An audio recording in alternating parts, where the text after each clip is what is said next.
سلاکار وزیر او د ننګرهار والي محمد ګلاب منګل د لیندۍ په دویمه د ملکي او نظامي پلاوي په مشرۍ اچین ولسوالۍ ته د سفر په ترڅ کې په یاده ولسوالۍ کې د نوموړي په نوښت د پرانیستو خدمتونو پرانیسته وکړه. په همدې موخه د اچین ولسوالۍ د امنیه قومندانۍ په مقام کې جوړه شوې غونډه کې ننګرهار والي، د سرحدي پولیسو قومندان جنرال محمد ایوب حسین خیل، د عامه نظم لیوا قومندان جنرال نصیر احمد صافي، د ملي اردو د څلورمې پلې لیوا قومندان جنرال محمد نسیم سنگین، حج او اوقاف رئیس مولوي عبدالظاهر حقانی، قومي مشر ملک شاهجهان جهانی، حاجي حیات خان او ګڼ شمېر نورو ګډون کړی و. د دې پروګرام پرانیسته د غونډې پر وړاندې وشوه چې د څو تنو اداري کارکوونکو له لوري پر پرانیستي ډول د خلکو پر وړاندې د خپلو مراجعینو ستونزې واورېدې او د حل عملي اقدامات یې ترسره کړل چې یو شمېر مراجعینو ته د ننګرهار والي له لوري ډالۍ هم ورکړل شوې. سلاکار وزیر او د ننګرهار والي محمد ګلاب منګل وویل د پرانیستو خدمتونو پروګرام په پیل سره به د دې ولسوالۍ اړوند چارو کې ګړندیتوب او شفافیت رامنځته او د فساد مخنیوی به وشي.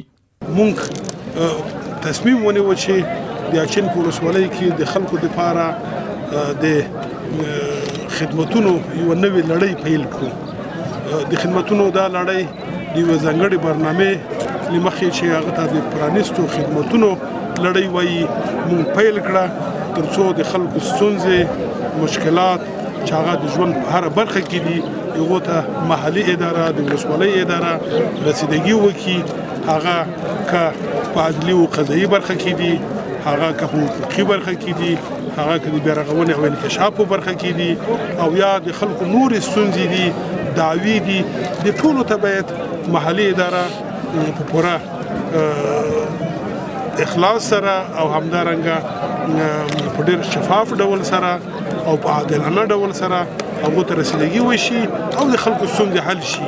د پرانیستو خدمتونو د وړاندې کولو په موخه جوړې شوې غونډې ته د اچین ولسوال محمد اسماعیل شینواري، د ولسوالۍ قومي مشرانو ملاجان شینواري، ملک محمود، ملک سید حکیم او ملک وارث خان او د ځوانانو په استازۍ ثاقب شینواري او کشمیر خان د خبرو پر مهال ننګرهار والي څخه مننه وکړه چې په دې ولایت کې خدمتونه په پرانیستي ډول پیل کړل. دوی ویل د تیرو جګړو له امله په اچین ولسوالۍ کې ښوونځي، کلینیکونه، سړکونه، لوبغالي او د اوبو بندونه او د خلکو کورونه زیانمن شوي چې په جوړېدو کې له ننګرهار والي څخه د همکارۍ غوښتنه وکړه او همداراز د ولسوالۍ مقام د ټولو برخو پر فعالیتونو ټینګار وکړ. دلته تاسو وګورئ چې نن دغه قومي مشران یا دغه ځوانان دلته حضور لري. دا د دغو سپین ږیرو ځوانانو او امنیتي ځواکونو خدمتو چې دوی دپاره وکړه. نن 2 کاله مخکې دلته څوک نه شو راتلی. ما مخکې درته وویل چې دلته قسم ما قسم ظلمونه وشو، خو غوښتنه م درنه دا ده چې اچین ولسوالۍ ته خاصه توجه وکړئ.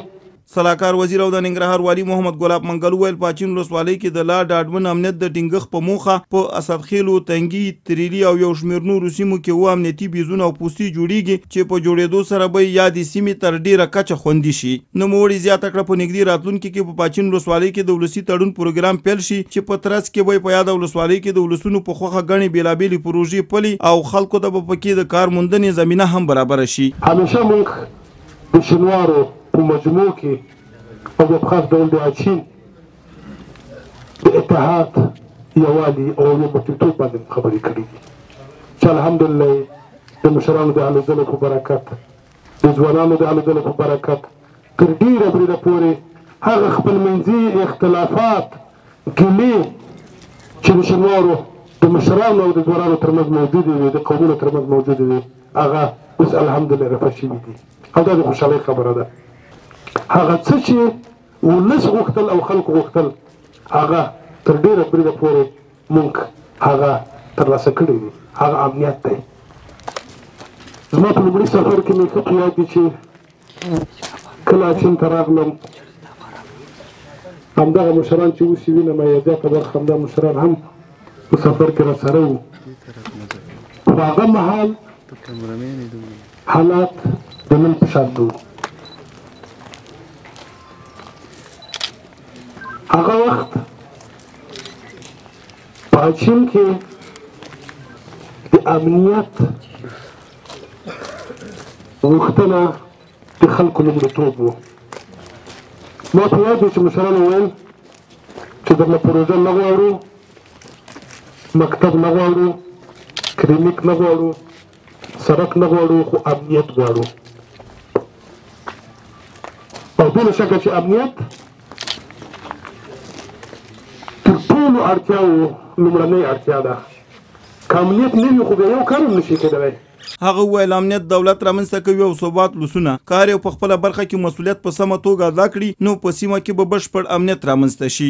د 4مې پل لیوا قومندان جنرال محمد نسیم سنگین د اچین ولسوالۍ له ولسونو مننه وکړه چې د امنیت په ټینګښت او د وسلوالو په ځپلو کې له امنیتي ځواکونو سره همکاري کړې او په یاده برخه کې په نورې همکارۍ ټینګار وکړ. د پرانیستو خدمتونو په پیل سره به مسؤلین په علني ډول د مراجعینو ستونزو ته ځواب ووایي چې پکې د چارو د ګړندیتوب ترڅنګ د فساد مخنیوي او د حکومتدارۍ پیاوړتیا رامنځته کیږي.